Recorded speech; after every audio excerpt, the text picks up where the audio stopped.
CV ප්‍රශ්න කියන්නේ හරි ලේසියෙන් ගොඩ දාගන්න පුළුවන් ප්‍රශ්න වගයක්. බලන්න ඔයාටත් මේ ප්‍රශ්නේ ගොඩ දාගන්න පුළුවන්ද කියලා. ඊසරමේ හගෝසිපන් ඉරන් මෝසම්නිකා. මේ පුද්ගලයා හගෝසිපන් කරන්න කැමති ඉර වැඩේ මෝසම්නිකා කුමක්ද? ඉර්යක්සෝ කියලා කියනවා CV කියන එකට. එහෙනම් ජීවදත්ත තොරතුරු කියන එක තමයි මේ තියෙන්නේ. සොන්මියොන් කියනවා සම්පූර්ණ නමට.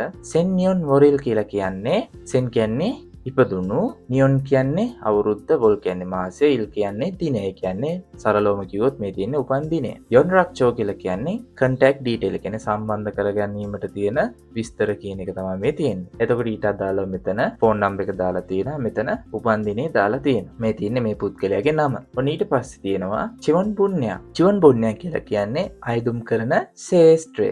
එතකොට අයදුම් කරන ශේෂ්ත්‍රය තමයි මෙතනට අනුව AutoCAD කියලා කියන්නේ. AutoCAD කියලා මෙතන තියෙන්නේ AutoCAD කියන එක. AutoCAD කියන්නේ ඔය නිවාස සැලසුම් කරනකොට පාවිච්චි කරන software එකක්.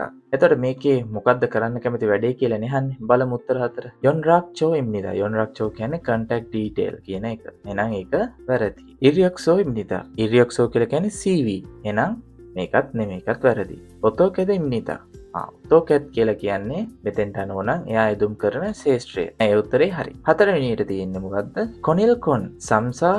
මෙතන රියු නෙමෙයි එන්න ඕනේ යු. න සම්සා OUK කොන් ඉල් ඊ සම් ඉම්නිදා. මේ තියෙන්නේ මොකද්ද? මෙහි තියෙන්නේ මෙන්න මේක. ෆෝන් නම්බර් එක තමයි මේ ගහලා තියෙන්නේ. එහෙනම් ඒකත් නෙමෙයි. එහෙනම් ගැලපෙන උත්තරේ අංක 3.